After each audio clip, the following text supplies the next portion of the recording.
In this tutorial, we'll dive into the magic of Python dictionaries.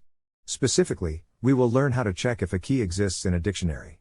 This is a common task in Python programming, and knowing how to do it is crucial to manipulating data stored in dictionaries. Let's get started.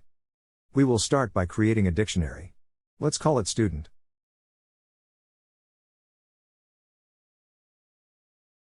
Now, let's say we want to check if the key age exists in our dictionary. We can do this using the in keyword. As you can see, age does exist in our student dictionary. The in keyword checks if a key exists in a dictionary and returns true if it does, and false otherwise. Now, let's move on to another method for checking if a key exists in a dictionary. This method uses the get function. The get function retrieves the value of the specified key if it exists. If the key does not exist, it returns none, or a default value if provided. Let's check if the key grade exists in our student dictionary using the get function. The output is none, which means that the grade key does not exist in our student dictionary.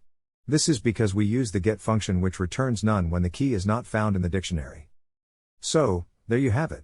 We have learnt two ways to check if a key exists in a dictionary in Python, using the in keyword and the get function. These are crucial skills when working with dictionaries in Python. Remember, practice makes perfect. The more you code, the better you get. So, go ahead and try checking for different keys in different dictionaries.